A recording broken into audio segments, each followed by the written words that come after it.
Hello everyone, I'm Dr. Kalpana. Today we are going to learn about Article 14 of Indian Constitution, which talks about the very first fundamental right under Part 3rd of the Indian Constitution, that is equality before law and equal protection of laws. These two terms are used under Article 14. That right is called right to equality. So it is one of the India's fundamental right guaranteeing equality and fairness for all citizens under the law. The constitutional foundation is Article 14. The text of Article 14 in its bare act is like the state shall not deny to any person equality before the law or the equal protection of laws within the territory of India. It is located in Part 3rd of the Indian Constitution as fundamental right. It does use two expressions here which are important to understand and which are different meaning. Equality before law and the equal protection of law. So these are two fundamental principles when ensuring equality under Article 14. Equality before law is a negative concept. Means no one is above the law. All are equal when it comes to equality before law.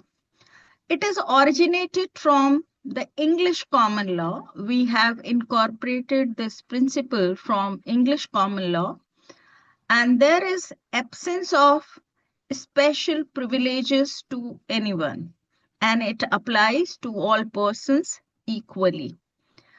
For example, if any high profile person commits a crime, then the punishment cannot be reduced just because the person comes from an affluent class or from any highly placed position. It would remain the same for even an ordinary person or for a highly placed person.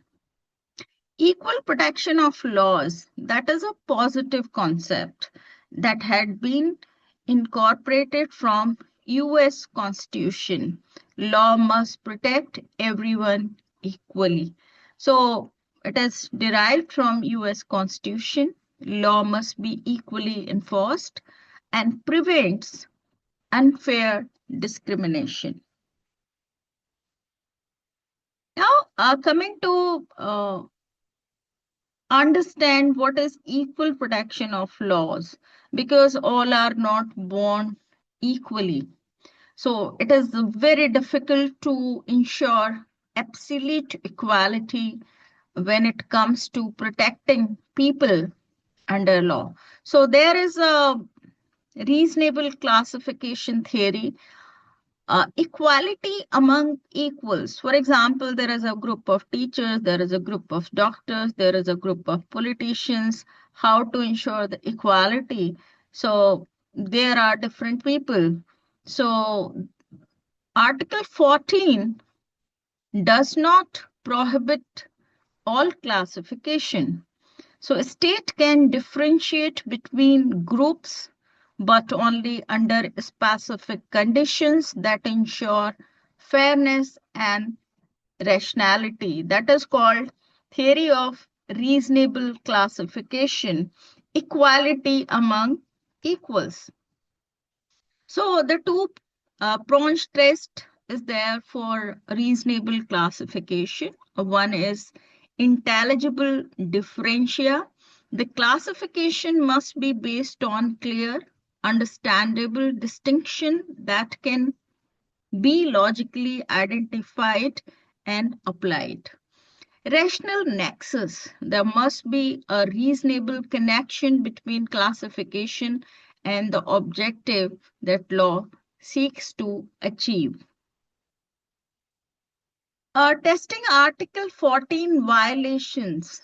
Uh, it is the one of the most challenged article when it comes to challenging the violations of equality before law. or equal protection of law. So classification check, it should not. Whether it does, the law create different categories or classes of people? That is one question. Reasonableness test is the classification based on intelligible differentia. If yes, then it is not violative of Article 14. Nexus verification is the classification rationally connected to the law's objective. If answer is yes, then it is not prohibited under Article 14.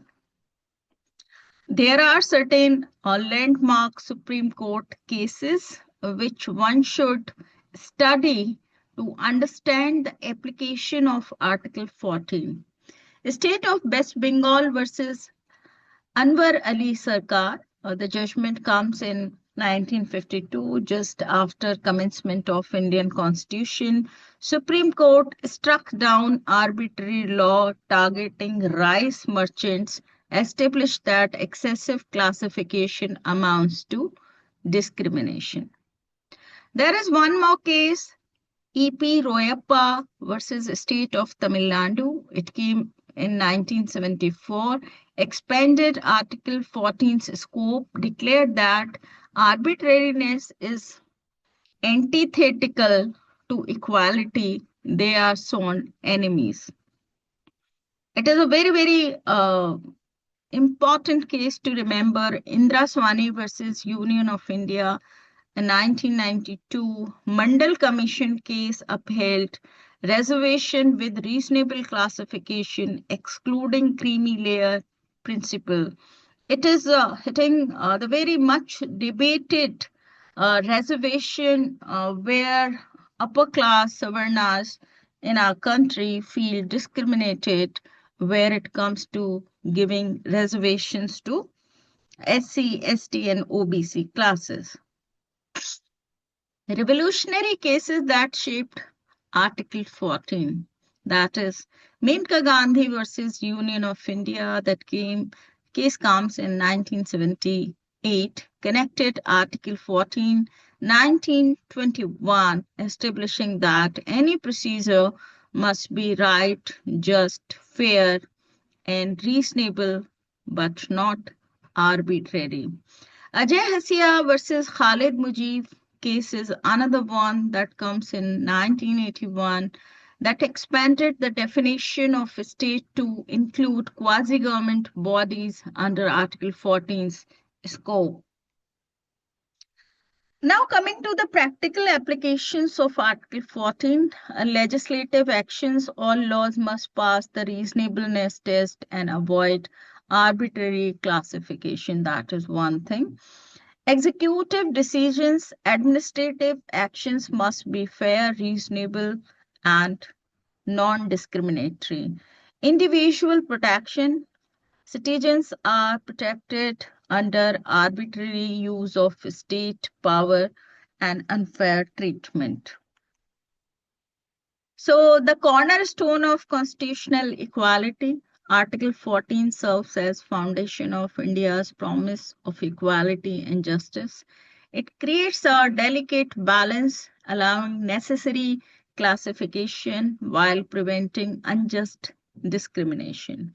By forbidding arbitrary state action and ensuring reasonable, fair application of laws, Article 14 continues to protect citizens' fundamental rights, right to equality before law. With this, I will end here. Thank you so much. Happy learning.